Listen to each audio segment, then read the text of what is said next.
18절로부터 21절 말씀드렸죠. 바울은 자기 학벌이 대단한 사람이에요. 그 당시에 그러니까 지금의 터키 동남쪽에 있는 다소라는 부촌이거든요. 아주 그 다소라는 도시가 부자들이 사는 곳인데 그 다소 출신이에요. 그러니까 돈이 많으니까 그 당시에 로마에 가서 시민권을 얻으면서 유학을 했다고 하는 것은 석학이죠. 그러니까 바리새파들이 바울을 굉장히 욕심내가지고 촉망 있는 젊은이로 차세대의 일꾼으로 그렇게 촉망을 받으면서 이제 그가 젊은 날 일을 했는데 그가 갑자기 그리스도 만나고 나서 십자가에 못 박혀 죽으신 예수가 그리스도라는 거 알고 나서 다 버려버리잖아요. 똥처럼 버렸다고 그래요. 분토처럼 다 버렸다. 그리고 자기는 가지고 있는 자기 학벌이나 신분이나 자기의 부여나 집안도 좋았죠. 그렇게 부자 집안의 자식이니까. 그거 자랑하지 않고 오직 십자가만을 자기는 자랑하며 살았다. 이게 자기가 살아온 과거인데 그러면서 바울은 그 구약을 들어 얘기해 19절에 보면 기록된 바 내가 지혜 있는 자들의 지혜를 멸하고 총명한 자들의 총명을 폐하리라 하셨으니 바로 여기서 지혜라고 하는 것은 세상 지혜 소피아라고 말을 하죠. 세상 지혜 필로소피아 하면 철학을 말합니다. 그러니까 세상 지혜를 사랑한다 해서 필로소피아에서 이제 철학이라는 것이 지혜를 사랑하는 거, 세상 지혜를 사랑하는 거죠. 세상 지혜란 잔꾀를 말하는 거예요. 잔꾀. 소위 말하면 무엇과 같으냐면 삼국지, 나는 삼국지 다 읽어보진 않았지만 삼국지가 그게 세상 지혜예요. 그런데 사람들은 삼국지의 그 계략이라든가 전략이라든가 이런 것들을 대단한 것으로 알잖아요. 그런 것들을 다 하나님께서는 아무것도 아닌 걸로 안다. 그러니까 아무리 제갈량이가 그 삼국지의 내용에 머리를 써가지고 나라를 지키고 했어도 지금 그 나라 흔적이 없잖아요. 다 필요 없는 거예요. 하나님이 세워야 세워지는 거고 하나님이 지켜야 지켜지는 거지. 하나님이 지키지 아니하시면 지키는 자의 수고가 헛되고 하나님이 세우지 아니하시면 세우는 자의 수고가 헛된 거고 모두 세우고 무너뜨리는 거 하나님께 달려있는 거지. 그걸 아는 것이 진짜 지혜죠. 하나님의 지혜. 그러니까 세상 지혜 야가 빠지게. 저는 어려서부터 참 오해를 많이 받았어요. 글쎄 나는 내가 볼 때 그렇게 안 봤으면 좋겠는데 그렇게 보이나 봐요. 아주 야가 빠지게 생겼대요. 아주 야가 빠지게 생겨가지고 그냥 옆에 있으면 썩는 것 같아요. 이용당하는 것 같고. 그래서 참 나 왜 그럴까? 내가 사기성이 있나? 그런데 그리고 지나놓고 보면 정말 하나 사기당한 것도 없고 이용당한 것도 없고 그렇다는 거죠. 이게 참 문제가 될 수 있는 요소가 많았죠. 그런 것들이 바로 그 치졸한 세상 지식, 잔꾀를 말하요. 잔꾀. 참새처럼 잔꾀. 그래서 참새도 방아코에 씌인다고 그러잖아요. 암만 자기 재주를 부리고 재간을 피워도 죽을 때 되면 죽어. 쉴 때 되면 쉬는 거고. 그래서 그거 다 필요 없다. 우직스럽게 아주 우직스럽게. 미련스럽게. 그게 사람들 볼 때는 미련한 것처럼. 내가 체제개혁 한다니까 막 말리더라고요. 목사님 왜 그러십니까? 그래 삐져가지고 나가버렸어요. 목사님 왜 그러냐. 다 사시고 그냥 그대로 잘 계시면 존경받고 노후가 편안하고 그러실 때인데 목사님 왜 그러시냐고. 자기로서는 이해가 안 간다 이거요. 하이클래스예요. 아주 정말 전문 지식 가지고 있고 대학 다 나와가지고 전문 지식 가지고 있는 거인데 내가 나한테 진지하게 그래요. 자기는 조용히 찾아와서 뜯어 말리려고 그랬대요. 왜 고생을 자취하네. 미련하게 보인 거죠. 제가 볼 때 정말 미련. 나도 그렇게 생각을 해요. 참 내가 미련한 짓 했다. 왜 편안한 교회 무엇 때문에 이렇게 뒤집어 엎어가지고 바보짓을 하나. 근데 그게 나는 나 졸려고 한 건 아니에요. 나 졸려고 했으면 내가 바보죠. 근데 어쩔 수 없이 아니니까 그래서 이게 하나님의 지혜는 세상 지혜와는 전혀 다르다는 걸 바울이 말하면서 하나님이 세상 지혜를 다 미련하게 만들어버린다. 그냥 다. 자기 자랑거리를 만든다는 건 참 미련한 짓이에요. 자기 자랑거리. 그러니까 내가 옷을 하나를 예를 들어서 가운을 해서 딱 입는다. 왜 입는가? 나를 돋보이게 하기 위해서 입는 거거든요. 예를 들어서 내가 이제 정장을 했다. 이것도 나를 돋보이게 한다고 하면 그것도 미련한 짓이에요. 많은 사람에게 내가 예의를 갖춰야 되겠다 해서 단정하게 입는 건 좋지만 내가 남이 다 감히 입을 수 없는 좋은 비싼 옷, 값비싼 옷, 좋은 옷을 내가 입음으로 나를 돋보이게 하겠다. 그건 자기 자랑을 하려는 거예요. 그런 것들이 세심하게 자기를 억어할 수 있는 능력이 자기 가지고는 안 돼요. 하나님의 말씀이 나를 사로잡아줘야 그렇게 하는 거죠. 남이 칭찬하고 남이 비난하고 거기에 민감해지지 않는 거죠. 칭찬해도 아유 나중에 혹시 욕할지도 모르는데 뭐 세상 뜻인 분 얘기해서 안 되지만 우리 김창일 장로님이 학창시절에 대학시절에 날 만났잖아요. 만나가지고 목사님 존경합니다. 정말 목사님 존경합니다. 내가 그랬어요. 존경한다고 하지 말고 나중에 욕이라도 하지 마. 욕이나 하지 마. 내가 그랬더니 나중에 장가 가서 장로 돼가지고 했을 때 그 얘기 했더니 자기는 그 얘기가 기억이 안 난대요. 들은 적도 없대요. 나는 몇 차례 했거든요. 날 존경한다는 사람이 나는 제일 좀 주의해야 된다 이런 생각을 많이 해요. 왜? 언젠가는 자기 마음에 안 들면 욕할 수도 있으니까. 근데 존경하지 않고 그냥 내가 가리키는 말씀에 공감을 하고 살면 그 사람이 오래 가는 거죠. 그냥 말씀 때문에 만나서 사는 거지 사람은 다 거기서 거기 아니에요. 잘났으면 얼마나 잘나고 이름 있으면 얼마나 이름이 높고 명망이 있으면 얼마나 명망이 있으며 학벌이 있으면 얼마나 학벌이 있겠습니까? 다 거기서 거기죠. 문제는 우리가 가까워지는 건 믿는 것과 하는 것이 하나 돼야 가까워지는 거죠. 그래서 사도 바울이 나는 그리스도 십자가만을 자랑하고 산다. 하나님이 다 세상 지혜 다 뭉거뜨려버리고 하나님의 지혜를 내세운다. 22절로 25절에 보면 소명된 자들에게는 그리스도가 능력과 지혜임을 알려줍니다. 그러니까 세상 지식 소피아가 아닌 하나님의 지혜, 하나님이 주시는 지혜, 소명된 자들에게 그리스도가 십자가에 못 박혀 죽으시는 게 얼마나 미련해요. 참 미련하지. 왜 죽어요? 예수님 자신이 말했듯이 지금이라도 내가 명령하면 하늘에 12역이나 더 되는 천사들이 와서 날 죽이려고 하는 이 사람들을 한꺼번에 다 해치울 수 있다. 제자들에게 그랬잖아요.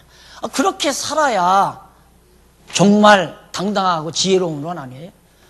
그런데 온갖 비난과 거짓말로 모함하고 고소하고 난리를 치우고 뺨을 때리고 침을 뱉고 그래도 묵묵히 쓰면서 그냥 그 모진 십자가 형틀에 묵묵히 매달려 피 한 방울 남김없이 또 쏟으시는 그 미련둥이. 미련한 짓이죠. 한없이 미련한 짓이죠. 그것이 하나님의 지혜다 이에요. 세상적으로 미련한 것이 하나님께는 지혜로운 것이다. 지금 바울이 그걸 강조하고 있는 겁니다. 그 다음 26절로 31절에 보면 거기 보면 육체를 자랑치 못하도록 미천한 것들을 택했다고 하나님께서 그렇게 사도 바울이 말하고 있습니다. 육체를 자랑하지 못하도록 미천한 것을 택했다. 그러니까 육체 자랑하면 교회가 분쟁이 일어나니까 육체를 자랑하지 못하게 내가 가끔 그런 얘기를 하죠.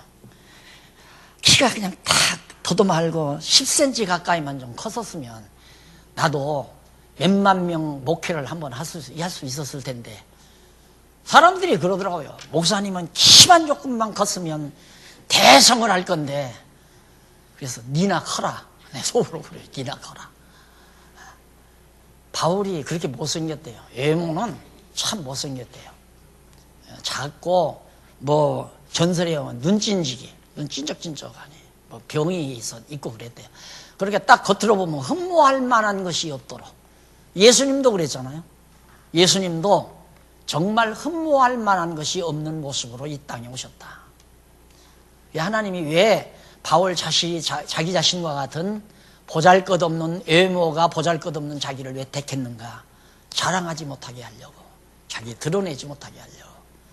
그러니까 바울은 자기가 복음을 전하다가 막 기적이 나타나고 그러니까 막 와서 자기에게 절하려고 하니까 만리하잖아요. 베드로도 그랬고, 나 신이 아니다. 나도 여러분과 똑같은 성정을 가진 인간이다. 똑같은 인간이다 이거예요. 그런데 제일 이 목회가 힘든 건, 어저께도 누군가 만나서 그런 얘기 했지만은, 참 어떤 때는 근데 원래 젊은 날부터 목사 안 하려고 그랬어요. 목사를 안 하려고. 목사는 안 하지만 성경 가르치는 선생으로는 살고 싶었어요. 성경을 가르치며 살고는 싶었어요. 목사는 안 하고. 목사 안 되고 성경을 가르치니까 사람들이 안 들어먹어줘요. 그래서 할 수 없이 그냥 목사 안수를 바꿔보니까, 이거 거룩한 척도 해야지, 그냥 위선도 가끔은 해야지. 그러니까 내 마음대로 자유롭지를 못해. 내 생활이 남들이 자꾸 보니까 내가 왜 이렇게 꼭 살아야 되는가. 지금도 많은 생활의 제재를 제가 받고 있어요. 왜? 사람들이 상처 입을까 봐서. 그 전에 이 앞에 잔디를 심을 때 막 작업복을 입고 밀짚 모자를 쓰고 막 잔디를 깔고 같이 막 흙투성이가 돼서 그러니까 여기가만 있을 거야. 막 쫓아와서 목사님 사진 하나 찍어요. 좋아가지고. 그렇게 망가진 내 모습이 너무 좋은 거야. 그때 내가 그러고, 맞아. 내가 이렇게 살아야 되는 건데. 그래야 많은 사람들이 좋아한다 이거야. 좋을 거 아니에요. 잘난 척 하는 사람은 좋은 사람 없어요. 잘난 척 하는 거 좋아하는 사람 없어요. 생각해 보세요. 내가 정말 한 1억짜리, 한 2억짜리 세단 딱 끌고 주일날 아침 딱 정문에다 딱 받쳐놓고 강단에 와서 강의를 하면 훌륭하고 잘났다고 그렇게 보는 사람도 있겠죠. 미련퉁이들은 그렇게 보겠지만, 얼마나 많은 사람들이 상처를 입고 지 생각을 가지고 있는 사람들은 낙심하고 절망하고, 야, 교인들을 얼마나 착취해가지고 저러고 사는가. 남들이 욕할 거고. 그런 것들을 모르는 게 다 아니까 내 스스로 자제할 수밖에 없죠. 그래서 어제도 그런 얘기를 했잖아요. 나는 목사 돼서는 안 될 사람인데 나는 목사가 됐다는 것. 그런 얘기를. 왜? 목사가 되고 보니까 내가 하고 싶은 것도 제대로 못할 뿐만 아니라 때로는 위선도 해야 되고, 많은 욕도 먹어야 되고, 존경하는 사람이 있는가 하면 욕하는 사람도 많잖아요. 그럼 욕하는 것도 귀찮고 존경도 귀찮다 이거야. 그냥 나는 내 모습대로 살고 싶은데 뭐 지도자랍시고 되다 보니까 여러 가지로 규제를 받는 것 자체가 내 성격에 맞지를 않아요. 위선한다는 것도 성격에 안 맞고, 뭔가 내가 자유롭지 못하다는 것도 내 본래 모습에 맞지 않고. 나는 굉장히 리버럴한 사람이거든요. 자유로운 사람이에요. 굉장히 자유롭게 살고 싶고 어디에 얽매이기 싫은 사람이고. 그래서 나도 성도들에게 정말 자유를 주고 싶은 거예요. 아무데도 얽매이지 말아라. 오직 신랑 대신 그리스도에게만 얽매여라. 아무데도 얽매이지 말라. 그게 이제 내가 지금 자꾸만 여러분들에게 기대하는 바람 아닙니까? 다른 거 아니에요. 오직 그리스도에게만 매여라. 그게 진짜 자유입니다. 사람에게 매이지 말고, 제도에도 매이지 말고, 형식에도 매이지 말고, 오직 그리스도에게만 매여라. 바울도 십자가만 자랑하는 것이 바로 그런 거예요. 근데 이런 성격들이 하나하나 만들어진 것이, 자꾸 제가 성경을 상고하면서 바울의 그 표현이라든가 이 서신서에서 나오는 바울의 사상을 그대로 갖다가 각인시킨 것 같아요. 내 마음속에. 그래서 그것들이 자꾸 나를 지배해 가는 거거든요. 그래서 바울이 한없이 존경스러운데도 나는 바울처럼 못 산 것에 대해서 가끔은 자책을 하게 되고, 그런 것들이 이제 많이. 바울은 이렇게 활달하게 살아버렸는데 나는 왜 이렇게 얽매여서 사나, 이런 생각도 하게 되고요. 육체를 자랑하지 못하도록 미련한 것들을 하나님이 택했다. 하나님이 자기를 이렇게 미련한 자기를 택해서 하나님의 복음의 종으로 삼은 것도 내가 정말 미천한 것들이기 때문에 내가 잘난 거 없다. 그러니까 내패되지 말라. 날 따르려고 하지 말아라. 오직 인간 따르려고 하지 말라. 그게 지금 이 본문 가운데서. 그래서 거기 29절에 보면 이는 아무 육체라도 하나님 앞에서 자랑치 못하게 하려 함이라. 너희는 하나님께로부터 나서 그리스도 예수 안에 있고 예수는 하나님께로 나와서 우리에게 지혜와 의로움과 거룩함과 구속함이 되셨으니 기록된 바 자랑하는 자는 주 안에서 자랑하라 함과 같게 하려 함이라. 자랑할 것이 있다면 그리스도 안에서 자랑하라. 넘어가서 2장 1절로 16절까지 지혜로 아니하여 분열됨.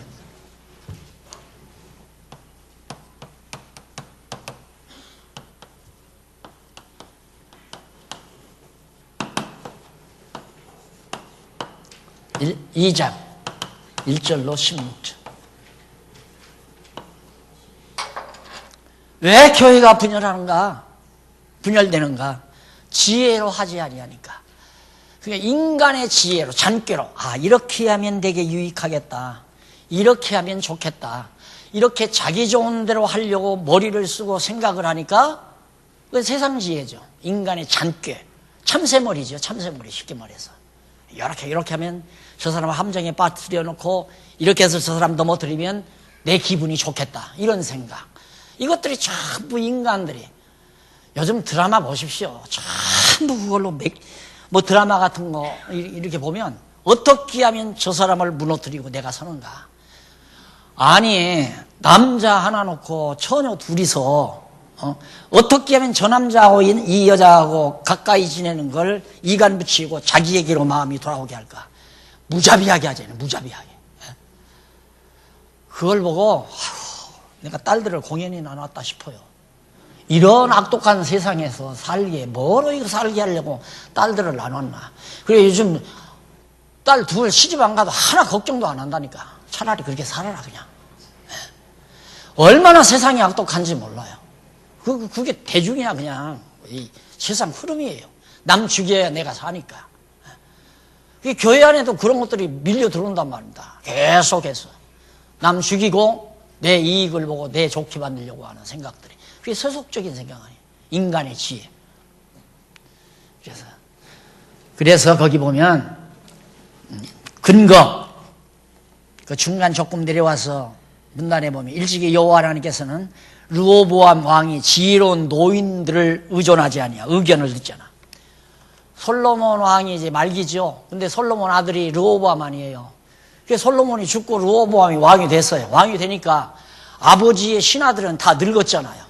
늙은 신하들이 르호보암 왕 밑에 와서 이제 솔로몬의 신하 노릇하다가 아들의 신하 노릇을 하는 거예요. 근데 어른들이 가르쳐 주는 거니까 답답한 거야 이게. 그러니까 젊은 놈들을 택해서 신하로 많이 발탁을 했어요. 이게 노인 양반한테 이거 백성들에게 세금을 많이 물려야 됩니까? 적게 물려야 됩니까? 그러니까 아버지가 이것이라면 너는 이렇게 세금을 감면해라. 세금 적게 거더라. 이 표시를 했다. 손가락으로 새끼손가락처럼 거더라. 기분 나쁘죠. 르호보암은 세금 많이 걷어서 부귀영화를 누리고 자기 신하들도 좀 퍽퍽 다 밀어주고 그러고 싶은데 젊은 애들을 불러드렸어요. 젊은 신하들이 안 됩니다. 부왕께서 솔로몬 왕이 이걸 하면 당신은 이거 해야 합니다. 세금을 대폭 올려야 됩니다. 거기에 르호보암이 솔깃한 거예요. 지혜로운 말 안 들어요. 그래서 노인은 지혜로 뭉쳐진 겁니다. 젊은 사람들이 올 때는 머리가 허옇고 힘도 없고 이렇게 쪼벅쪼벅 걸음걸이도 좀 모자라고 그러니까 외모로 무시당할지 모르지만 이 머릿속에는 몇십 년 동안의 경험 속에서 쌓여진 하나님께로부터 받은 지혜가 똘똘 뭉쳐서 있는 지혜 덩어리들이 노인들이라 이 말이에요. 그런데 노인들을 다 무시해버리니까 나라가 확 갈라지고 분열해. 그러니까 지혜로 아니하면 나라 갈라진다 이거예요.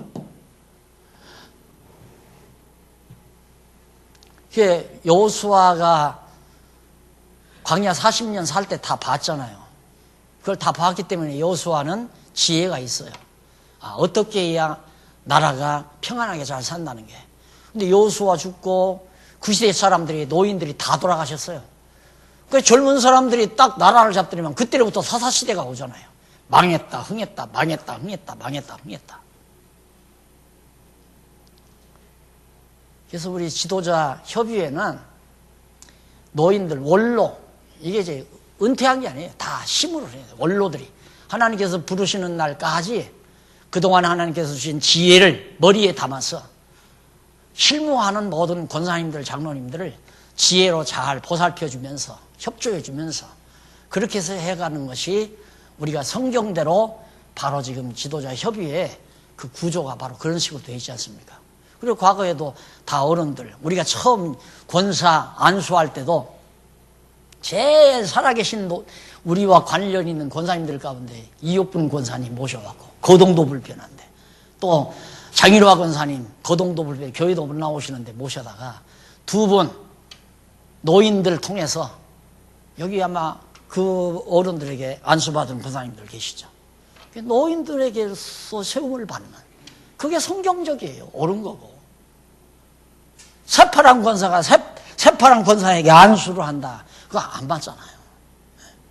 새파란 장로가 이제 겨우 50대 된 장로가 40대 된 장로에게 한다고 가서 덜썩 얹고 안수한다는 것도 성경적이 아니고, 오랜 동안 하나님께로부터 시련 겪고 연단 받고 말씀으로 지혜가 굳어진 어른들이 복음을 위해서 고난 받으라고 같이 격려해 주면서 안수한다는 것은 성경적이고 너무 합당한 일이죠. 그러니까 지혜로 아니하면 바로 교회가 분열된다. 단합이 깨진다. 단합이 안 되는 이유 중에 하나가 지혜로 안 하기 때문에 그렇다 이 말이에요. 그래서 첫 번째로 십자가 도로 믿음이 하나님의 능력에 있는 것을 알려줍니다. 오직 십자가 도만을 붙들고 예수 그리스도만을 향해서 우리가 모여진다면 한 덩어리 되죠. 예를 들어서 이 골프 치는 사람들이 마지막 이제 18홀 마지막 집어넣는 데 있잖아요. 거기를 향해서 가잖아요. 다 네 사람이 출발해서 다 거기를 향해서 가요. 마지막 판에 가면 거기서 다 만나요. 목표가 똑같으니까. 그러듯이 우리 성도들도 오직 예수 그리스도 십자가가 우리들의 목표라면 딴 데 갈 리가 없잖아요. 그런데 여기 있는 김씨, 여기 있는 이씨, 저기 있는 최씨, 여기 있는 박씨, 일일이 목표가 다 다르니까 따로따로 다 흩어진다 이 말이에요. 사람 중심으로 가면 십자가의 도가 지혜인데 지혜로 해야 교회가 단합이 된다.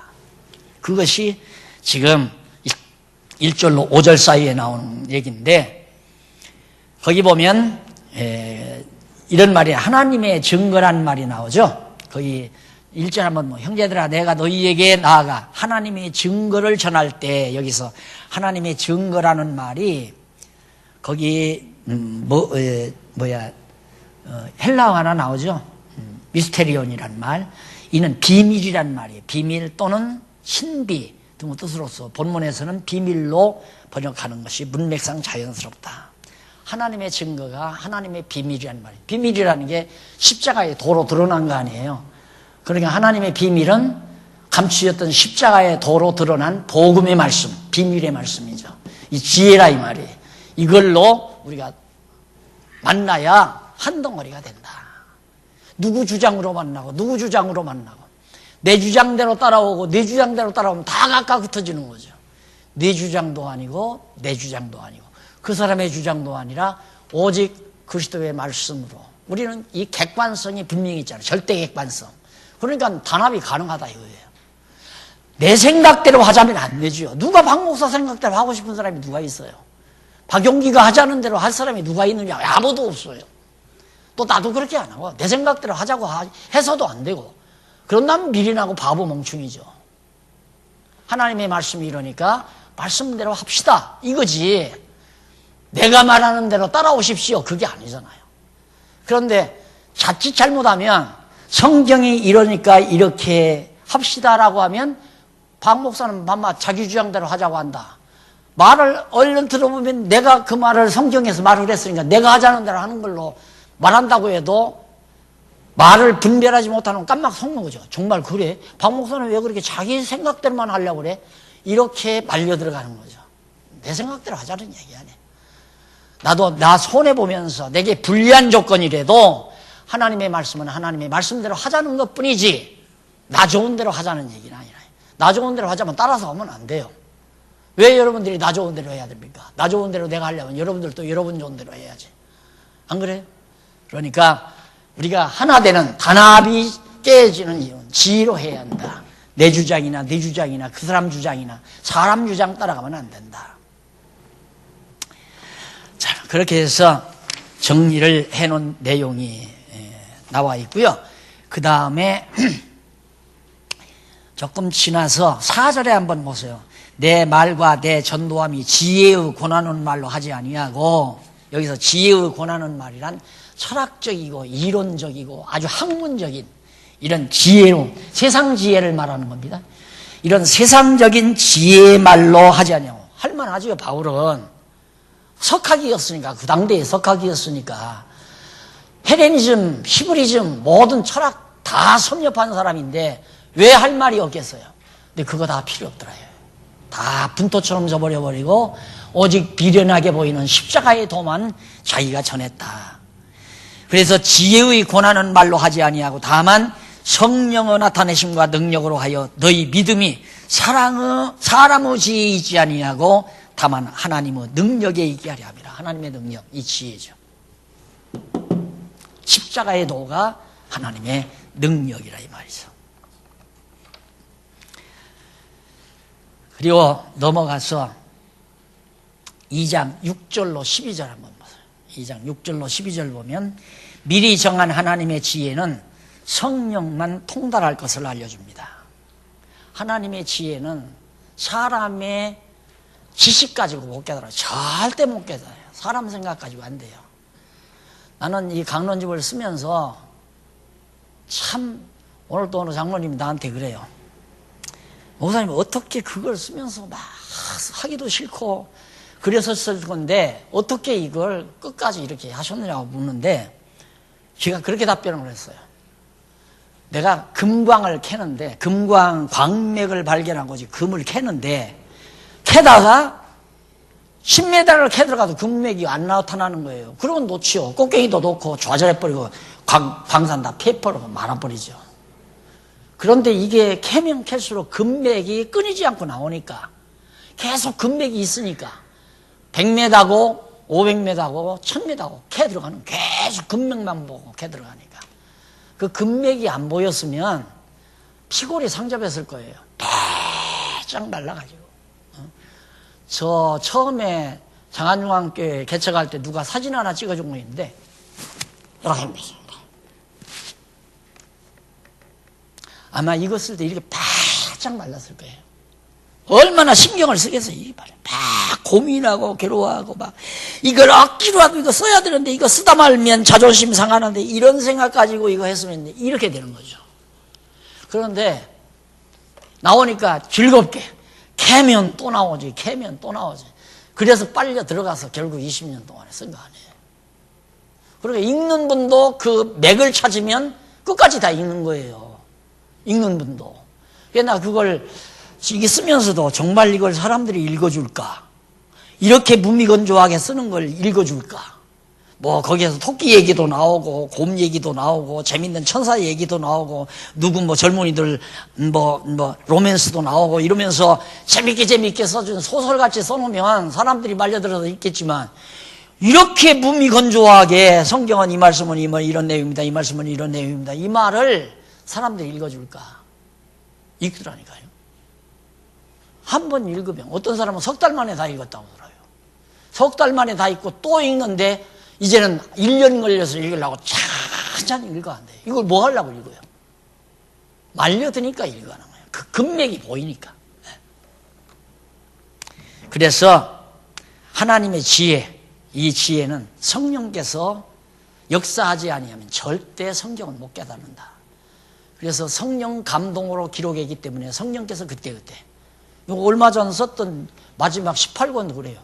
나는 요한계시록 처음에 시작했다가 포기했어요. 아, 이거 18권은 1년 미뤄야 할란가 보다. 딱 포기하고, 야, 어떡하나. 캄캄해, 앞이. 안 보여요.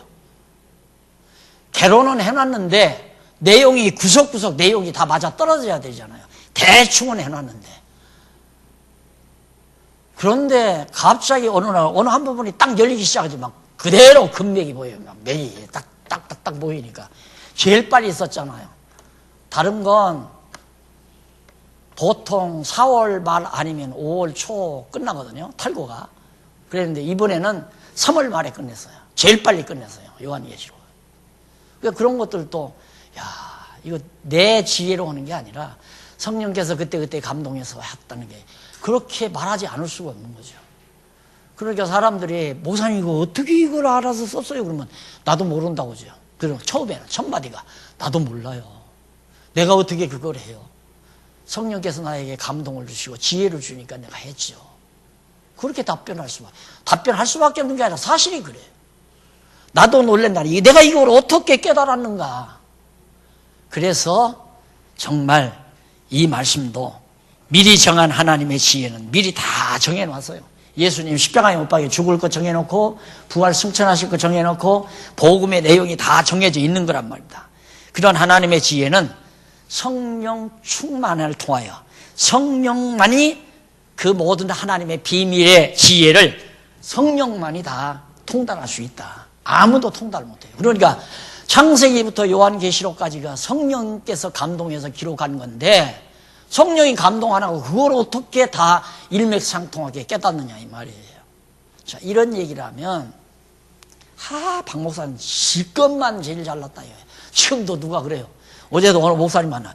목사님 대구에 누가 그렇게 목사님을 자꾸 욕한대요? 대구에 누구 아는 사람 있어요?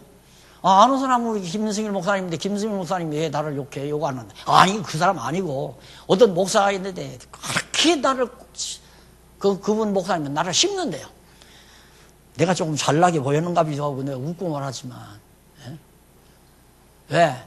내 것만 가지고 하라고 한다고 그렇게 욕한다요. 내 것만 가지고 아니 내 것만 가지고 하라는 것이 아니라 성경이 이러니까 성경대로 하자는 얘기지 무슨 내 것이에요. 이게 어떻게 내 거냐 이 말이에요. 하나님께서 감독해서 준 건데 그러니까 이렇게 말할 수도 있고 저렇게 말할 수도 있다 뭐 이러면서 그러면서 뭐 성경신학이 꼭 박용기가 만드는 게 건 줄 아냐. 옛날부터 다 있었던 거다 하면서 그렇게 인터넷에다 쫙 올렸대. 나는 못 봤는데 그 목사님이 붕괴해가지고 아유 목사님 보고 화내.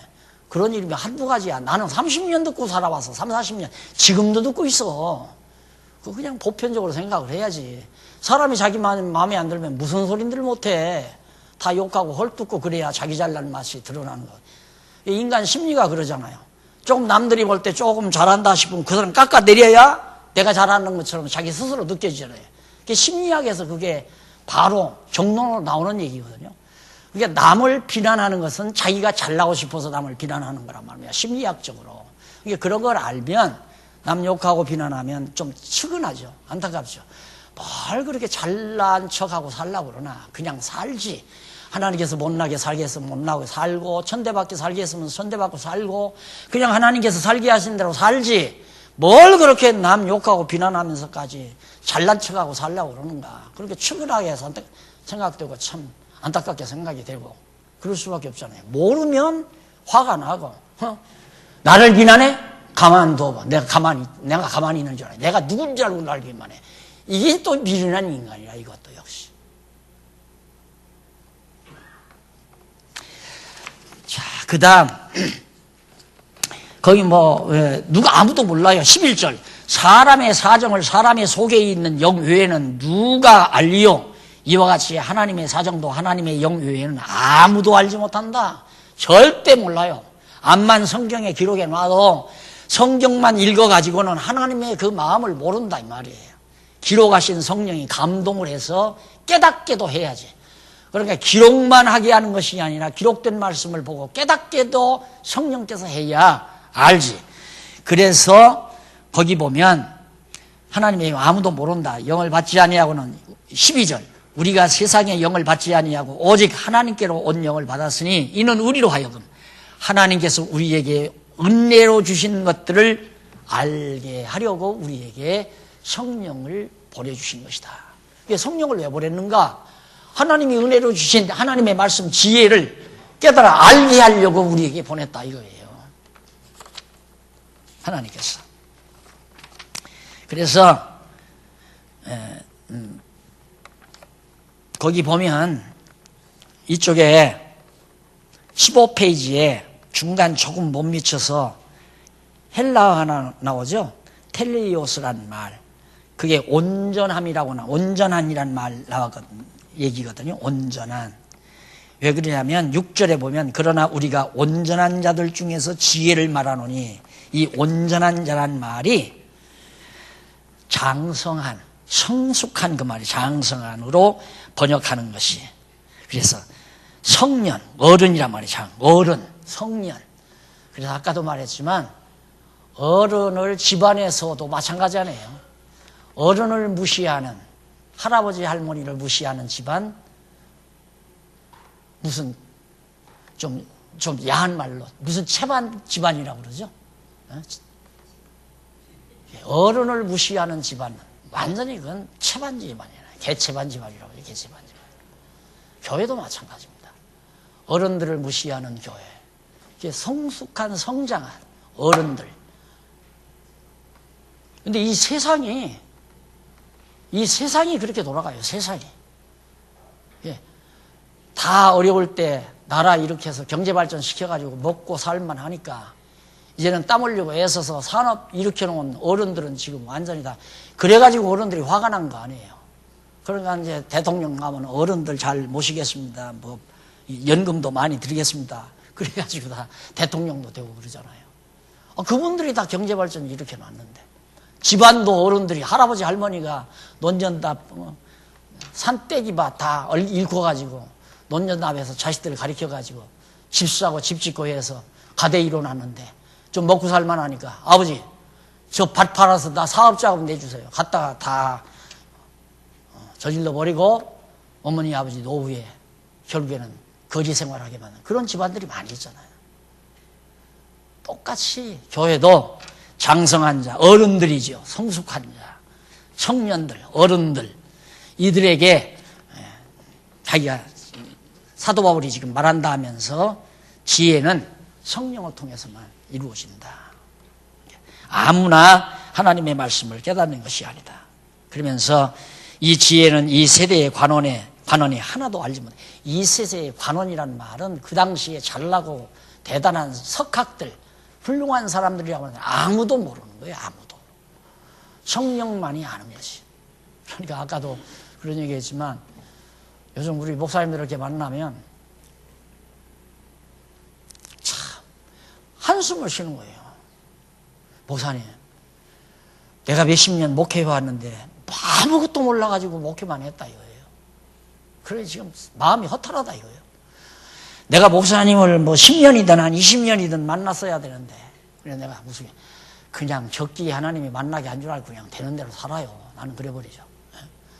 20년 전에 날 만났으면 목사님 따라서 나도 정치꾼이 됐겠죠. 교단에 왔다 갔다 하면서 이름 내고 잘난 척하고 교회 정치하면서 하나님께서 만나면 안 되게 생겼으니까 그때 못 만나게 한 거니까 쓸데없는 생각하지 말고 지금이라도 하나님께서 되게 하시는 대로 사시라고. 바울은 자신이 장성한 자들에게 말한 지혜의 성격에 대해서 언급하는 내용이 바로 그 뒤에 쭉 나와요. 그 언급한 내용이 첫째는 이 세상의 지혜가 아니다. 그 다음 둘째는 세상이 없어질 관원의 지혜도 아니다. 셋째는 오직 비밀한 가운데 있는 하나님의 지혜를 말하는 것이다. 감추었던 것. 그리고 넷째는 하나님이 우리의 영광을 위하여 만세전에 미리 정하신 것. 십자가 사건이죠. 복음이네요. 이것이 지혜다. 그러니까 예수가 그리스도라는 걸 알고 있는 건 우리는 정말 성령을 통해서 지혜를 얻은 거예요. 그걸 알았다는 사실이에요. 예수가 그리스도라는 사실을 안 것이 대단한 지혜인데 우리는 그걸 대단한 지혜로 생각하지 아니하고 뭐 그거 다 아는 건데 뭐 다 알면 굉장히 휘중하게 생각해야죠. 예수가 그리스도라고 하는 사실을 알았으면. 넘어가서 2장 13절로부터 16절. 하나님의 신령한 일을 신령한 자만 분별할 것을 알려줍니다. 우리가 이것을 말하거니와 사람의 지혜의 가르친 말로 아니하고 오직 성령의 가르치신 것으로 하니 신령한 일은 신령한 것으로 분별하느니라. 내가 지금 이렇게 써드리는 거 이거 그냥 제가 이 말씀을 통해 성경을 통해서 알기 쉽게 정리해 놓은 거 아니에요. 이게 내가 짜낸 것도 아니고 내가 구상해낸 것도 아니고 어디 없는 걸 말하는 게 아니라 성경에 있는 걸 알기 쉽게 요약해서 정리해 드린 거예요. 여러분들이 잘 전달받게 하기 위해서. 너무 정확하잖아요. 어떻게 교회 단합이 왜 깨지냐? 인간에게 속했기 때문에 깨진다. 그 다음 육체를 자랑하기 때문에 깨달은 거예요. 그 다음 지혜로 아니하기 때문에 그래서 교회가 깨지는 거다. 그래서 이런 신령한 일은 신령한 자만 분별하기 때문에 이렇게 아는 자들, 신령한 자들은 신령한 교회를 이루어가는 거예요. 그래서 우리는 신령한 교회지 다른 일반 교회들처럼 건물 지어놓고 건물 아래 예속된 자만을 향해서 교회라고 말하는 이건 이제 우리 머리에서 없애버려야 돼요. 그걸 없애니까 자꾸 이해가 안 간다는 거예요. 왜 교회가 다 없어지냐? 그래 또 교회가 없어졌다고 생각을. 교회가 왜 없어져요? 없어지기를. 교회 안 없어져요. 없어질 리가 없죠. 교회는 신령한 교회지. 그런데 우리 전통교회가 보이는 교회와 보이지 않는 교회, 신학 공부 다 했잖아요. 보이는 교회는 이게 건물 짓고 이렇게 모여있는 게 보이는 교회고, 보이지 않는 교회는 이미 죽은 사람, 또 아직 태어나지 않은 사람이지. 그게 보이지 않는 교회다. 그래서 신령한 교회를 보이지 아니하는 교회라고 이렇게 쌤 그렇게 이꼴로 만들어 놓은 거예요. 생각들을. 그러니까 지금 체제개혁 이런 것들은 다 무교회주의에서 나온 사상이다. 이렇게 또 생각할 수 있죠.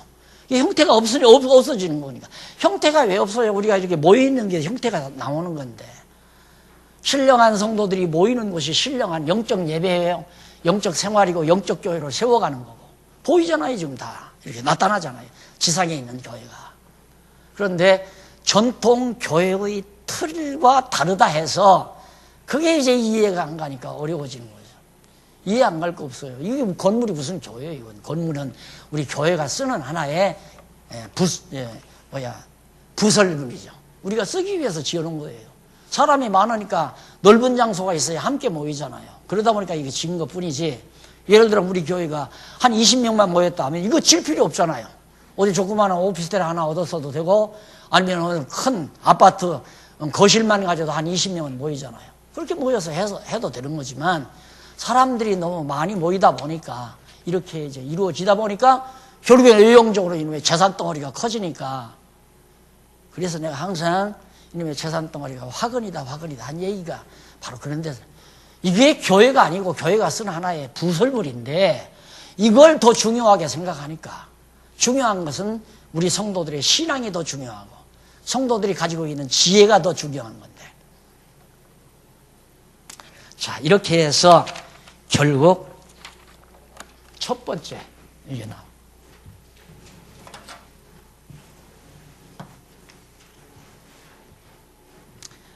그래서 두 번째는 요거 단합은 이제 1장에서부터 2장까지죠. 그리고 두 번째가 제대로 안 쓰니까 자꾸 단합. 1장에서 2장. 그 다음 두 번째는 한쪽 가로 두 번째는 단합이 이루어지는 조건. 단합 조건이에요. 조건. 단합이 어떻게 하면 이루어지는가? 3장에서부터 4장까지인가요? 네. 3장에서 4장까지. 오늘 진도를 여기까지 좀 나가고 싶었는데 오늘 처음 서두가 좀 길어졌습니다. 길어졌는데 조금만 하고 끝내십시다. 3장 4장이 어떻게 하면 단합이 이루어지는가? 거기 밑에서 다섯째 줄 19페이지 여호와 하나님께서는 노아의 후손이 하나님을 대항해서 탑을 쌓아 흩어짐을 면하려고 했습니다. 인간의 노력으로 안 흩어지고 우리 단합해서 살자. 다 필요 없는 거예요. 인간 노력으로 단합하려고 하는 건 하나님이 다 흩어버려요. 전부 다. 그러니까 그렇게 흩어지도록 섭리하셨고 그리고 사방에 흩어진 이스라엘 각 지파의 자손들을 예루살렘으로 돌아오게 하여 단합을 이루도록 하셨다. 하나님이 단합을 시켜야 단합을 하지 인간들이 노력으로 자 저 사람 떼내고 저 사람 떼내고 다 나한테 와라 그래서 단합하자. 필요 없는 거예요. 다 헛수고예요. 쓸데없는 생각이에요. 그냥 놔둬요. 그냥.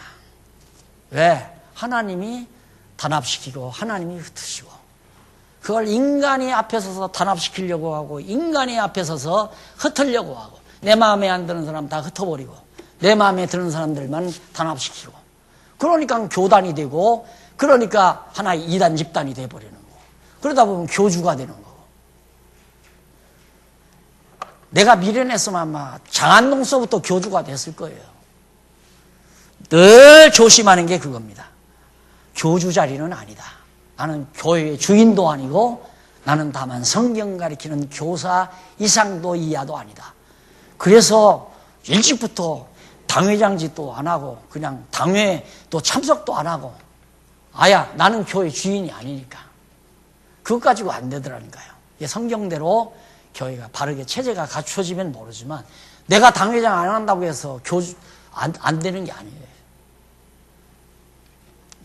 단합이 이루어지는 조건은 하나님께서 하시는 건데 당장 나오잖아요. 3장 1절로 23절까지가 하나님께 속해야 이 조건이죠.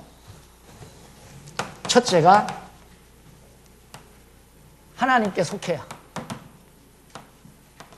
이게 2장 1절로부터 그 이하 23절까지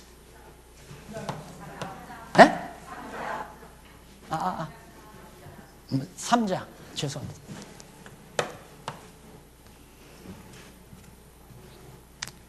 3장 1절로 9절에 보면 형제들과 바울 및 아볼로도 하나님의 소유다. 이거 여러분 많이 들은 얘기 아니에요. 바울은 뭐고 아볼로는 뭐냐 아무것도 아니다 이거예요. 그냥 물 주는 자고 씨 뿌리는 자고 심는 자고 물 주는 자고 자라게 하시는 이는 하나님이다. 무슨 그냥 받은 은사에 불과하다 이거예요. 예를 들어 씨 뿌리는 은사 받은 사람은 씨를 뿌리는 거고 물 주는 은사 받은 사람은 물 주는 거고 그 똑같은 거예요. 같이 하나님의 일꾼이에요. 하나님이 부리는 일꾼. 그러니까 하나님이 당신 농장에다가 일하러 보낸 자가 누구냐. 가서 너는 씨 뿌리고 와라. 야 너는 가서 물 좀 주고 와라. 그 보내는 하나님의 일꾼에 불과한 거예요.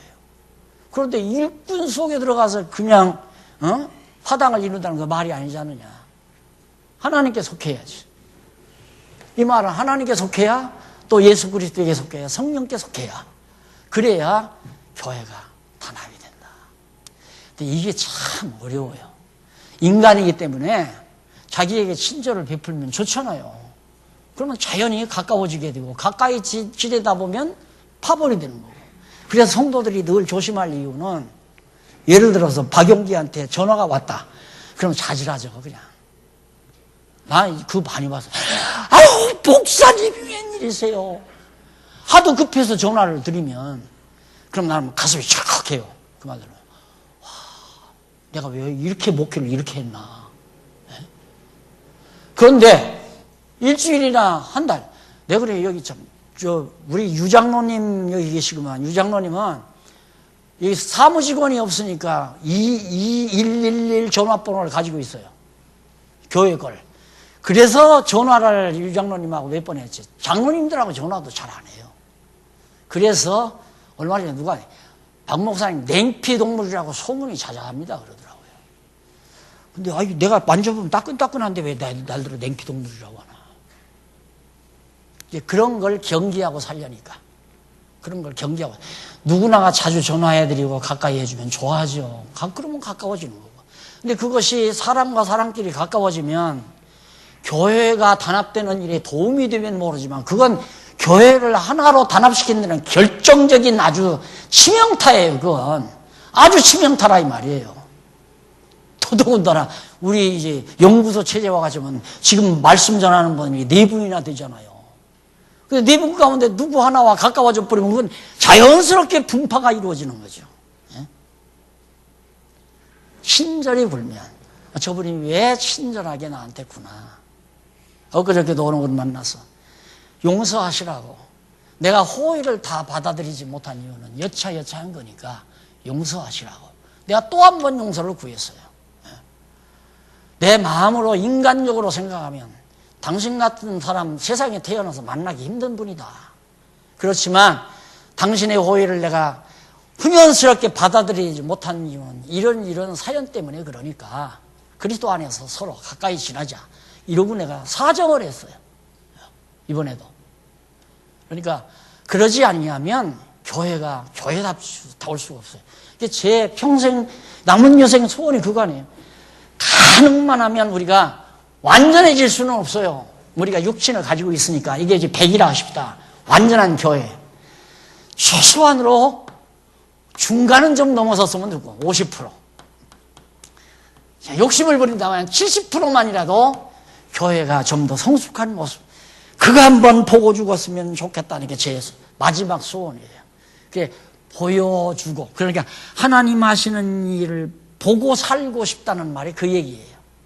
하나님이 어떻게 교회를 순수하게 키워 가시나. 그거 눈으로 보고 50%도 좋지요. 60%도 좋고 70%도 좋지만 최소한 70%만 된다면 미소 짓고 죽을 것 같아요. 진짜. 미소를 짓고 장로님, 권사님, 집사님 교회 정말 더 아름답게 해주세요 하고 손 꼭 붙들고 미소를 짓고 죽을 것 같아요. 소원은 그거 하나밖에 없어요. 어떻게든지 성경에서 말하는 교회대로 모든 성도가 주를 위해서 충성하고 주를 보고 충성하고 박목사 보고 하지 말고 목사 보고 하지 말고 운영비 내는 것도 목사 불쌍해서 내주지 말고 제발 그 일이 소중하니까 합력하기 위해서 운영비도 내고 재단 이사도 하고 자취비도 내고 차세대 연보도 하고 다 주님 앞에서 해야지. 박 목사 보고 했는데 박 목사가 그 돈 보니까 뭐 인사도 안 해. 목사님, 저 장로님 연보하시느라고 수고하셨습니다. 그럼 이제 삐지는 거야. 어떻게 나는 애껴서 돈 아껴서 몇십만 원, 몇백만 원 연보를 했는데 박 목사가 아는 척도 안 하나. 이게 아니다 이 말이 아니야. 박 목사가 인정은 뭐예요? 내가 인정하는 거 아는 척하면 솔직한 말로 아양 떠는 거예요. 돈 좀 더 내라. 그 말이에요. 틀렸어요? 틀렸냐고요? 아유, 집사님 생활이 어려운데 어떻게 그 연보를 그렇게 많이 했어요? 이 말 하는 건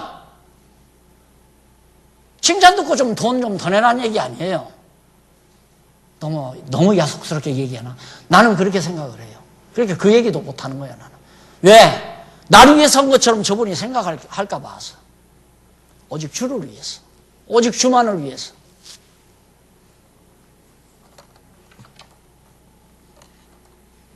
그래서 형제들과 바울 및 아볼로도 하나님의 소유다. 다 누구나가 다 하나님의 소유다. 하나님의 종이라 이 말이에요.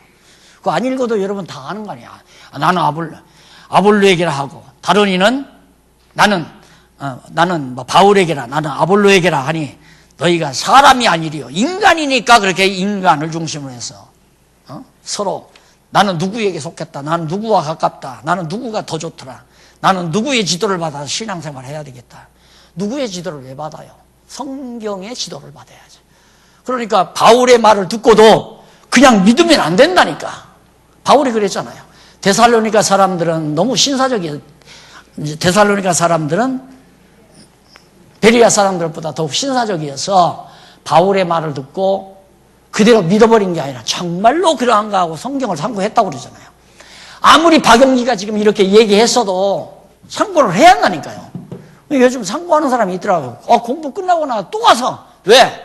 확인을 해야 할 거 아니에요. 내가 일일이 다 못하니까 그냥 핵심만 잡아서 지금 말씀을 드리잖아요. 확인을 해야죠. 맞네. 진짜 맞네. 그러니까 박용지의 가르침을 받는 게 아니라 성경 자체의 가르침을 받는데 제가 조금 도움을 드린 거예요. 그렇게 생각하고 사서야 된다. 그런 얘기예요. 자, 그렇게 해서 넘어가서 하나 정리하고 가십시다. 22페이지, 8322페이지에 보면 세 번째 줄 앞에 사역자란 말이 나오지. 제일 먼저 나와요. 이 사역자라는 건 명령을 수행하는 자 이 말이에요. 명령을 수행하는 자. 그러니까 완전히 하나님의 명령대로 수행해야지 자기 마음대로 행동해서는 안 된다 이 말이죠. 자기 마음대로. 그리고 또 하나 더 정리하고 가십시다.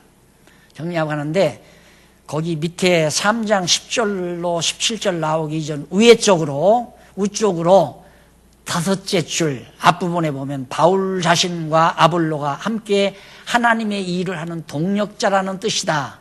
이게 바울 자신과 여기 바나바가 아니라 거기도 역시 아볼로라고 해야 돼요.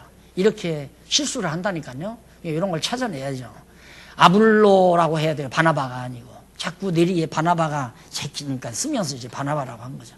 바울 자신과 아볼로는 동력자로서 함께 고린도 교회 곧 하나님의 밭과 집에서 하나님의 명령을 따라 일하는 종들이라는 뜻으로 말했다. 무슨 얘기냐면 하나님과 함께 하나님의 명령을 따라 하나님과 함께 일하는 자다 그러면 하나님하고 대등하게 일하는 자라고 생각하면 안 된다 이 말이에요.